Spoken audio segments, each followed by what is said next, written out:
Dear students, I am Sudarshan Chakraborty. Welcome to my YouTube channel Student Focus on English.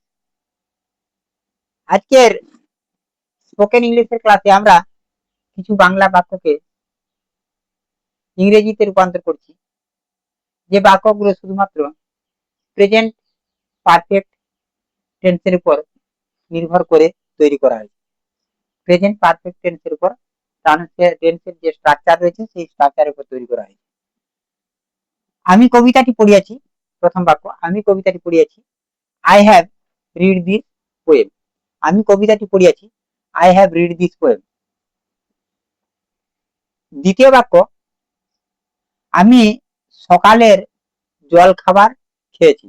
আমি সকালের জল খাবার খেয়েছি বা আমি সকালের খাবার খেয়েছি। I have eaten breakfast. I have eaten breakfast. পরবর্তী বাক্য, সে প্যারিস পরিদর্শন করেছে বা সে প্যারিস ভ্রমণ করেছে। পরিদর্শন অবলিক ভ্রমণ করা রয়েছে এখানে। সে প্যারিস পরিদর্শন করেছে বা সে প্যারিস ভ্রমণ করেছে। He has visited Paris. এখানে সি হ্যাজ ভিজিটেড প্যারিস করা আছে। হি অথবা সি হ্যাজ ভিজিটেড প্যারিস, কিন্তু আমি এখানে সি হ্যাজ ভিজিটেড প্যারিস করেছি। দুটোই হয়, হি অথবা সি দুটোই হয়। সে প্যারিস পরিদর্শন করেছে। She has visited Paris. তাহারা তাদের চাবি হারিয়েছে। তাহারা তাদের চাবি হারিয়েছে। They have lost their keys. They have lost their keys. এই সমস্ত বাক্যগুলোতে সমস্তগুলো সিঙ্গুলার ফর্ম ছিল।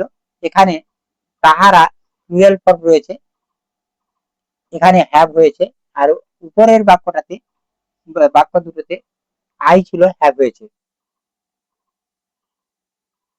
পঞ্চম বাক্য, বাগানে ফুল ফুটেছে। বাগানে ফুল ফুটেছে বা বাগানে ফুলগুলি ফুটেছে। The flowers have bloomed in the garden. The flowers have bloomed in the garden. The flowers have bloomed in the garden. সে ফোনটি হারিয়েছে। সে তার ফোনটি হারিয়েছে। সে তার ফোনটি হারিয়েছে। He has lost his phone. He has lost his phone. He has lost his phone. সে তার ফোনটি হারিয়েছে। He has lost his phone. এখানে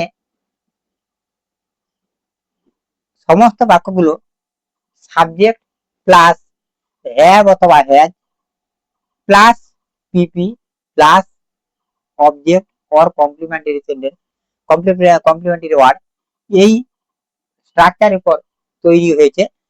এখানে এই হ্যাভ হ্যাজ গুলো যে ছকটার উপর হয়, সেই ছকটা আমি বলে দিচ্ছি। এখানে লেখা যদিও লেখা নেই। সাবজেক্ট প্লাস হ্যাভ অথবা হ্যাজ অথবা have has plus PP plus object or complementary word. এখানে হ্যাভ অথবা হ্যাজ যে সাবজেক্ট অনুযায়ী সেই ছকটা আমি অমনি বলে দিচ্ছি মুখে। সেটা যে কোনো জায়গায় মানে বই থেকে পেয়ে যাবে। I have, we have, you have, you have, he, she, it, has, they have.